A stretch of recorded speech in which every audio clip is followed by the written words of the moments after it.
Hi every one, நான் தான் வினோஷா Rajasekar and இன்றைக்கி டே 9 ஆஃப் என்னோடய மொட்டை மாடி கார்டன் ஜேர்னி. ஸோ எஸ், நீங்கள் பார்த்துட்ருக்கிறது கரெக்டு தான். நம்ம இத்தனை நாளாக மோஸ்ட் அவைட்டடாக வெயிட் பண்ணிகிட்டு இருந்த அந்த க்ரீன் ஸ்க்ரீனும் பைப்பும் வந்துட்டு வாங்கிட்டு வந்தாச்சு. அண்ட் இவர் யார் வந்துட்டு இருக்காங்க, ஒரு குட்டி பக்கெட் அப்படின்னு பார்க்குறீங்களா? பெரிய பக்கெட்டில் அள்ளி அள்ளி ஊற்றி கை ரொம்ப வலிக்குது அப்படின்னுக்கிறதுனால சின்ன பக்கெட்டாக நான் வாங்கிட்டு வந்துட்டேன். So more flexible and easy to யூஸாக இருக்கும். அண்ட் அது பாருங்கள் எவ்வளோ குட்டியாக க்யூட்டாக இருக்குன்னுக்கிறத காட்டுறதுக்காகவே நான் இந்த ஒரு ஷாட் வச்சேன். அண்ட் வெரி எக்ஸைட்டடாக உங்களுக்கு ஒன்று காட்டணும்னு நினைக்கிறேன். எஸ், நம்மளோடது பாருங்கள் எவ்வளோ அதிகமாக வந்திருக்கு பாருங்கள். நேற்று ஒரே நாள் எங்கள் அம்மா சொன்ன மாதிரி நான் தண்ணி அதிகமாக ஊற்றுனதுக்கு 1 நைட்டில் அதிகமாக வந்திருக்கு. அப்போ எவ்வளோ அது தண்ணிக்கு பாவம் ஏங்கிட்டு இருந்திருக்குன்னு நினச்சி பாருங்கள். அண்ட் இதெல்லாமே வந்துட்டு மறுபடியும் துளிர் விட்டு எழுந்திரிக்க ஆரம்பிச்சிருச்சு.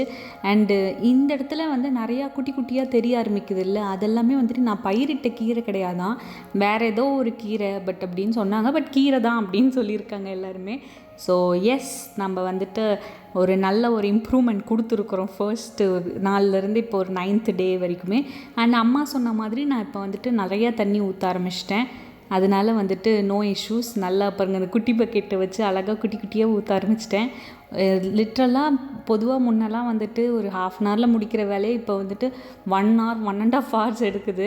அண்ட் க்ரீன் ஸ்க்ரீனுமே நான் வந்துட்டு தாத்தா கிட்ட சொல்லியிருக்கிறேன், அவர் வந்து கட்டி கொடுக்குறேன் அப்படின்னு சொல்லியிருக்காரு. பட் நம்மளை எல்லாத்த விட அவர் ரொம்ப பிஸி. ஏன்னா ஃபுல் காட்டையுமே அவர் தான் வந்துட்டு இது பண்ணிகிட்ருக்காரு. ஒரே மேனாக வந்துட்டு எல்லாத்தையுமே டேக் கேர் பண்ணிகிட்ருக்கிறதுனால அவரை பிடிக்கிறதே கஷ்டம். அதனால் நான் அவரை ஒவ்வொரு நாளாக கேட்டுட்ருக்கிறேன், வந்து பிடிச்சி கொடுக்குறேன்னு சொல்லியிருக்கிறாரு.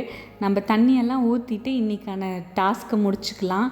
அண்டு இப்போ வந்து உங்களுக்கு ஒரு எக்ஸைட்டிங்கான ஒருத்தங்களை நான் காட்ட போகிறேன். அவங்க யாருன்னுக்கிறது வந்துட்டு உங்கள் எல்லாருக்கும் தெரியும். இல்லைங்க, எனக்கு வாய்ஸ் கிடச்சுன்னு வந்து காட்டினேன். பாருங்கள் அவங்க என்ன சொல்கிறாங்கன்னு. ஹாய் சொல்லு.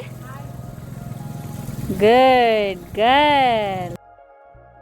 அண்ட் இந்த இடத்துல நான் வந்து இத்தனை நாளாக இந்த செடியை பார்த்துட்ருக்கேன், இந்த மரத்தை ஆக்சுவலி பார்த்துட்ருக்கேன். ஆனால் நான் இன்றைக்கி தான் இந்த இடத்துல இருக்கிற அந்த கூடை நான் பார்க்குறேன். ஐ திங்க் ஸோ அது காக்காவோட கூடு தான் நினைக்கிறேன். பிகாஸ் அங்கே நிறைய காக்கா வந்து உட்காந்துக்கிட்டே இருக்கும் எப்பயுமே. அதனால் காக்காவோட கூடு தான் நினைக்கிறேன். நான் கீழே இருந்த எங்கள் அம்மாவை சும்மா இல்லாமல் நோண்டினதுனாலேயோ என்னவோங்க, எங்கள் அம்மா மேலே ஸ்டெப்ஸ் ஏறி வந்துட்டாங்க. அண்டு வந்த உடனே நான் போய் எக்ஸைட்டடாக, அம்மா நான் இன்றைக்கி எல்லா வேலையும் சீக்கிரமாக முடிச்சிட்டேனே அப்படின்னு சொல்லி ஆடிட்டு இருந்தேன். எங்கள் அம்மா வந்து, அப்படியாடா சொல்லும், வா வா வா நில்லு, நான் இங்கே உட்காடுறேன்னா நீ அங்கே போய் வாக்கிங் பண்ணுவியா, அதை நான் பார்ப்பேனா அப்படின்னு சொல்லிட்டு என்னை வாக்கிங் போக வச்சுட்டாங்க ஒரு 10 to 15 minutes. நான் வாக்கிங் போகவே எங்கள் அம்மா ஃபாஸ்ட்டாக நட, ஸ்லோவாக நடக்காத, கையை சுற்றி சுற்றி நட அப்படின்னு போட்டு என்னை டார்ச்சர் பண்ணிகிட்டு இருந்தாங்க. அதை தான் நீங்கள் இந்த காணொலியில் பார்த்து ரசிச்சுட்டு இருக்கிறீங்க. அண்ட் எஸ், இது மட்டும் இல்லாமல் நம்மளுடைய கார்டனுக்கு வந்துட்டு ஒரு புது வரவு வந்துட்டுருக்காங்க. அது யாருன்னு பார்க்குறீங்களா? கொத்தமல்லி இல்லை புதினா? ஐயோ யாருன்னு தெரிலங்க. கொத்தமல்லியே புதினாவான்ட்டு நீங்கள் கமெண்ட் பண்ணுங்கள். அவங்க தாங்க வரவு வராங்க. அண்ட் அவங்கள பற்றின ஒரு குட்டி கிளிம்ஸ் வந்துட்டு நீங்கள் பார்க்க ரெடிங்களா?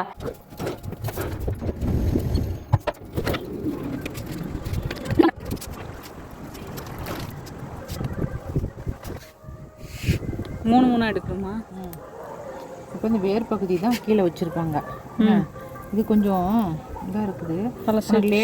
லேட் ஆகுதுன்னா இப்படி தண்ணியில் போட்டு வச்சிட்டோம்னா நல்லாவே இருக்கும். இது இளந்தான் தண்டாக இருக்குது. என்ன நல்லா கெட்டி தண்டாக இருந்தால் உனக்கு நல்லாவே இருக்கும். சரியா?